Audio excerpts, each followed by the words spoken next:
Mic है ना, mic अपना yes. आज मुंबईमध्ये पुन्हा एकदा दुसरी घटना पाहायला मिळते. ठिकाणी एका उघड्या मॅनहोलमध्ये एका व्यक्तीचा इंजरी पडून मृत्यू होतोय. वारंवार घटना वाढत चाललेल्या आहेत. कसं पाहता सगळ्या घटना? खरं म्हणजे मी पहिलं पण हेच सांगत आलेलो आहे की जे आम्ही सातत्याने, मग किशोरीताई असतील, आमचे सगळे नगरसेवक असतील, आम्ही म्हणून इथे विधिमंडळात किंवा बाहेर सातत्याने सांगत आलेलो की भाजपच्या हातात गेल्यानंतर मुंबई महानगरपालिकेचं मान्सून पूर्वीचं जे काम असतं ते झालेलं नाहीये. हे जे आम्ही सतत सांगत होतो ते दुर्दैवाने आज खरं ठरत आहे. आपण पाहिलं असेल, आम्ही नालेसफाईबद्दल बोलत होतो. आज देखील आम्हाला फोटोज येत आहेत अनेक वॉर्डातून की कचरा उचलला गेला नाहीये, नाल्याच्या बाजूला कचरा ठेवलेला आहे किंवा नाले भरलेले आहेत. अंधेरीचा तो सबवे पहिल्या पावसात तुंबला, दुसऱ्या पावसात तुंबला, तर तिसऱ्यांदा पाऊस होईल तेव्हा पण तुंबेल. हिंदमाता जे आम्ही फ्लड फ्री करून दाखवलेलं तिथे पण ह्यांनी पाणी भरून दाखवलं आणि पंप एका बाजूला चालू नाहीत. पूर्ण यंत्रणा आपण पाहतोय एका वेगळ्या परिस्थितीत आज सगळीकडे त्याचे चिंदडे उडलेले आहेत. आणि तिसरी मला वाटतं ही घटना आहे जिथे मॅनहोलमध्ये या 2 दिवसात कोणीतरी पडलेले. परवाकडे जेव्हा मॅनहोलमध्ये एक व्यक्ती पडली, मला वाटतं बीएमसीचेच ते कर्मचारी होते, महापौरांच्या समोर डोळे देखत पडली. महापौरांच्या मनात शंका आली की अरे हे याच्यात विरोधी पक्ष नाही ना कुठेतरी. म्हणजे तुम्ही विचार करा, एखादी मुंबईचे महापौर, अनेक वर्ष तर मुंबईने महापौर पाहिलेत, कितीतरी दशक मुंबईने महापौर पाहिलेले आहेत. त्या महापौरांनी नेहमी मुंबईच्या महानगरपालिकेच्या कर्मचाऱ्यांची काळजी असायची. ह्यांच्या डोळ्या देखत जेव्हा तिथे मुंबई महानगरपालिकेचे कर्मचारी एका मॅनहोलमध्ये पडले, पहिलं तर रिॲक्ट कसं करायचं कळलं नाही, आणि दुसरं म्हणजे त्यांच्यावर चौकशी लावली. विचारपूस करण्याच्या ऐवजी चौकशी लावणारे हा पहिला महापौर असतील. आणि आज देखील अनेक लोकांनी सांगून, लोक ट्विटरवर सांगतात, लोक सोशल मीडियावर सांगतात की कचरा उचलला नाहीये, कुठे बॅरिकेड लावले नाहीत, कुठे मॅनहोल ओपन आहेत, तरी देखील काळजी मुंबईची नाही आहे. ह्या महापौरांना फक्त आणि फक्त बांगलादेशची काळजी पडलेली आहे. हे आमचं दुर्दैव आहे. आदित्यजी, जेव्हा जेव्हा मुंबईत पाऊस पडतो, पाणी तुंबतं, त्या वेळेला मुंबईकरांना अशाच घटनांना सातत्यानं सामोरं जावं लागतं. याचा नाश किती होणार? पण आपण पाहिलं असेल, काल पण त्या 2 लोकांना इलेक्ट्रिक्यूट झाले, 2 लोक शॉक बसून मृत्यू झालेला आहे. म्हणजे बसवर झाड पडून एका लहान मुलाचा मृत्यू होतो, दुसऱ्या ठिकाणी कोणीतरी मॅनहोलमध्ये पडतं, कोणाला तरी ओपन वायरमधून शॉक बसतो, अंधेरी सबवेमध्ये पाणी तुंबायला लागतं. नवीन फ्लडिंग स्पॉट्स आलेले आहेत. एका बाजूला कॉन्ट्रॅक्टर्स सगळे ह्यांचे खुश आहेत, आनंदात आहेत, पण दुसऱ्या बाजूला हे मुंबई लुटणारे भाजप, हे भयानक परिस्थिती मुंबई आणि एमएमआरची यांनी करून ठेवलेली आहे. आणि अजून एक महत्वाची गोष्ट आपल्याला सांगू इच्छितो की जेवढे जबाबदार ह्याच्यात महापौर आहेत, तेवढेच नगर विकासचे जे मंत्री आहेत, पळकुटे आहेत, जे स्वतः इथे उत्तरं देऊ शकत नाही, एकनाथ मिंदे, ते पण ह्याला एवढेच जबाबदार आहेत. असतील ते पूर्ण व्यस्त असतील आमदार फोडण्यात, खासदार फोडण्यात, नगरसेवक फोडण्यात, विकत घेण्यात, दलालांच्या बरोबर बसण्यामध्ये. पण हे सगळं करत असताना स्वतःचं जे ड्युटी आहे, कर्तव्य आहे, त्याचं तर पालन करा.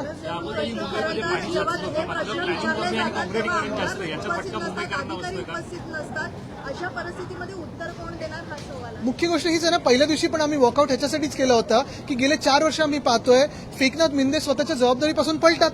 आमदार फोडायचे कसे, खासदार फोडायचे कसे, पैसा कमवायचा कसा, पैसा कॉन्ट्रॅक्टर्सकडून काढायचा कसा, ते वापरून विकत कशी घ्यायची लोक, हे सगळं त्यांना माहिती आहे. पण जे खातं ते अडवून बसलेत, स्वतः बसलेत त्या खात्यामध्ये, ते खातं चालवता येत नाही ना, मंत्रीपद चालवता त्यांना क्षमता पण आहे. अगोदर डॉक्टरांचा सुद्धा अशाच प्रकारे एक मिनिट. मृत्यू झाला होता.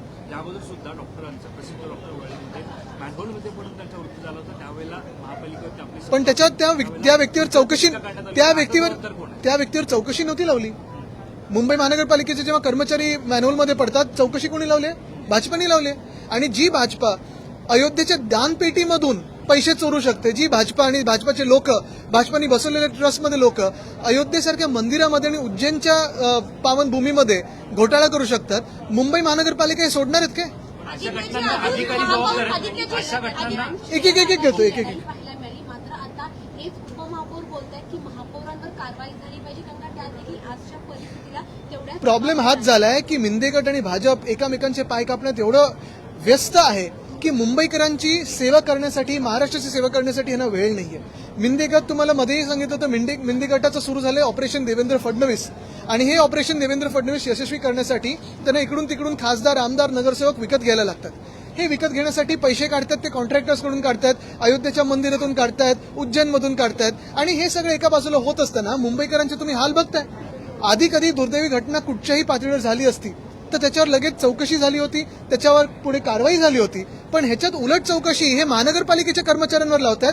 आज महानगरपालिकेच्या कर्मचाऱ्यांनी देखील का काम करावं ह्या महापौरांसाठी आदित्यजी त्यांनी विचारलेलं. महापौर एक मिनिट, ह्यांनी पहिला प्रश्न विचारलेला. आदित्यजी महापौर अजून तिथे पोहोचलेले नाहीयेत आणि 15 मिनिटात पोहोचतायत असं त्यांच्या ओएसडी कडनं आता मेसेज आलेला आहे.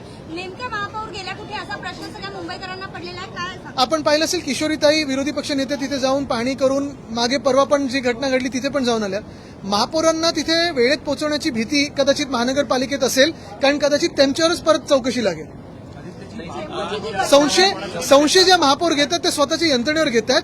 कारवाई करणं गरजेचं आहे, पण चुकून जर कोणी त्या मॅनहोलमध्ये पडलं असेल तर त्याच्यावर चौकशी. जर इथे तिथे आता एकच आहे, महापौरांनी हे बोलावं नाही की ते मॅनहोल पण बांगलादेशांनी बनवलं होतं. मुद्दा हाच आहे. गमतीचाच भाग जरी बाजूला ठेवला, कारण मी गंमत करत नाही, महापौरांना गंमत वाटत असेल, पण दुर्दैव हे आहे मुंबईचं की आज कॉन्ट्रॅक्टर्सच्या मागे हे सगळं महापौर आणि उपमहापौर लागलेले आहेत. त्यांच्याकडून पैसे काढण्यात असतील किंवा त्यांच्याकडून ब्लॅकलिस्टवाल्यांना कामं देण्यात असतील, मुंबईची सेवा करत नाही.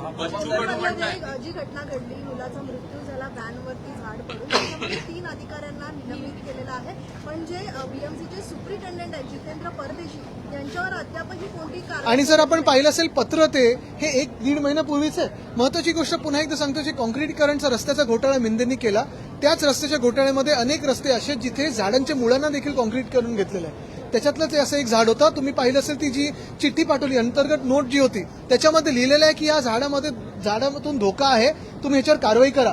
एका बाजूला झाडांची छाटणी काय पूर्ण कापूनच टाकतात कुठे तर जिथे कापायला नाही पाहिजे, जंगलांमध्ये, कांदळवनामध्ये, आणि दुसऱ्या बाजूला ट्रिमिंग जे करणं गरजेचं आहे मॉन्सून पिरूचं, ते पण हे करत नाहीत.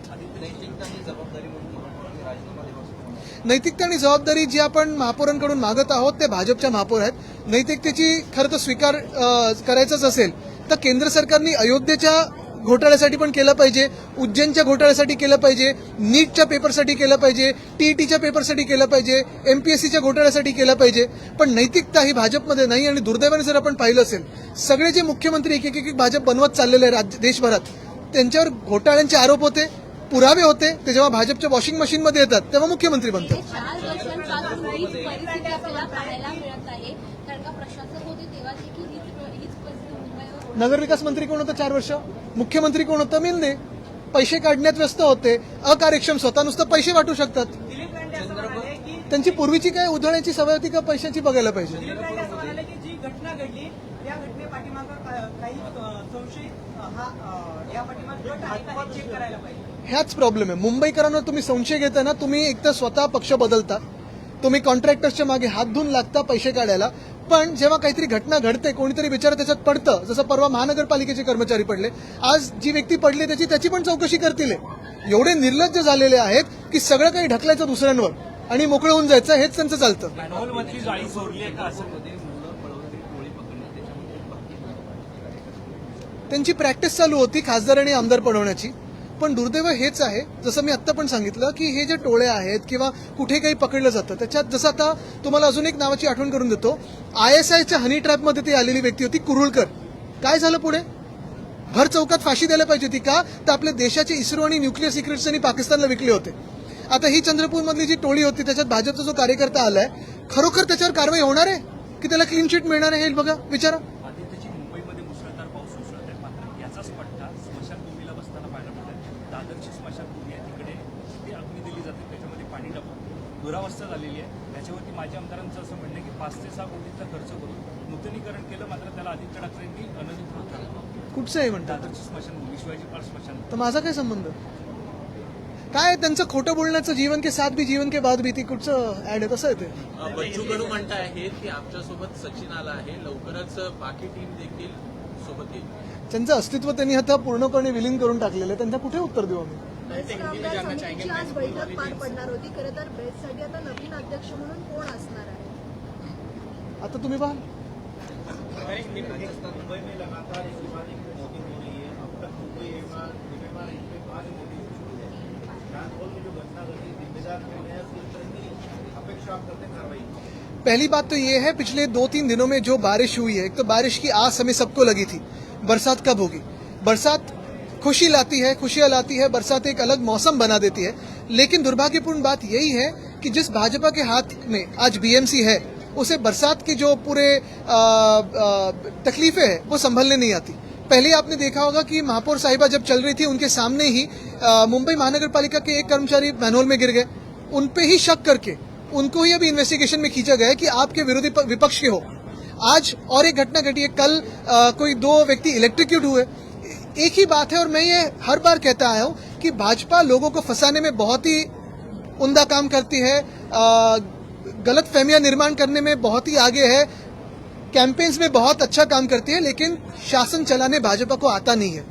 देश की स्थिति पिछले 12 साल से हो, हमारे राज्य की स्थिति हो, या मैं आपको चैलेंज देता हूं, इस देश में आप एक शहर दिखाओ मुझे जहां भाजपा का शासन हो, भाजपा के महापौर हो।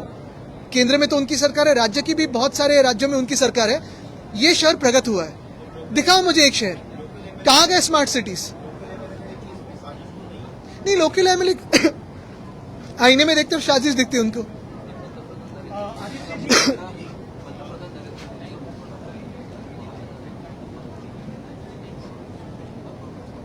माईकवर प्रश्न होते त्याचा पहिलं मोठ्याने, ते मला वाटतं सोशल मीडियाने उचलून धरले। एक मिनट हे करू। पहले हमने सचिन अहिर जी का इंटरव्यू लिया था, उसमें हमने उनसे एक सवाल किया था कि मनोज जामसुकर जो है वो शिंदेगढ़ में जा रहे, तो उन्होंने कहा था कि ऐसा कुछ भी नहीं है, वो निष्ठावंत थे और बाला साहब ठाकरे के सच्चे सैनिक। और कुछ दिनों के बाद ये देखा जा रहा है कि वो खुद शिंदेगढ़ में चलेगा, इसको कैसे देखते? अभी कैसे देखो इसे? दूसरे की निष्ठा। अभी एक ही बात है कि दूसरे को सर्टिफिकेट देते हैं लेकिन खुद परीक्षा में फेल हो जाते हैं। क्या कम किया इनके लिए? और यही पूछना चाहता हूं मैं आज कि ये सारे लोग, फिर ये सचिन जी हो या जो भी सांसद उनके साथ गए, भाजपा के साथ हो या मिंदे के साथ हो, वो कैसे जस्टिफाई कर सकते हैं खुद को आईने में कि जो लोग आज इस देश में महामानव डॉक्टर बाबा साहब अम्बेडकर ने जो संविधान दिया है उसका अपमान करके बदलना चाहते हैं, उनके साथ कैसे बैठ सकते हो आप? जिस भाजपा ने अयोध्या में भ्रष्टाचार किया है, जिस भाजपा ने उज्जैन में भ्रष्टाचार किया है, कैसे बैठ सकते हो उनके साथ आप? क्या सवाल उनसे पूछने में हिम्मत है आपकी? वो तो बोल रहे हैं कार्रवाई कर रहे हैं, एसआईटी बिठा रहे हैं। एसआईटी नहीं, हमें supreme court monitored neutral fair committee चाहिए जो हर दिन इस देश को रिपोर्ट करे, हर दिन इस देश के हिंदुओं को रिपोर्ट करे, इस देश के श्रद्धालुओं को रिपोर्ट करे कि रामलला के मंदिर में कैसे भाजपा ने भ्रष्टाचार किया। सर तुम्ही एक वक्तव्य काय काय म्हणून आहे सचिन अहिर यांनी दावा किया जा रहा है जिसके अंदर ऑपरेशन तुकारी को लेकर स्पेकुलेशन है, या कांग्रेस में विलय होगा या फिर। अरे ये कोई दूसरा ऑपरेशन नहीं, मैं जो कहते आया हूँ ये ऑपरेशन देवेंद्र फडणवीस है और इसी का परिणाम आज हमारे राज्य पे हो रहा है। परंतु सचिन अहिर नो बाईट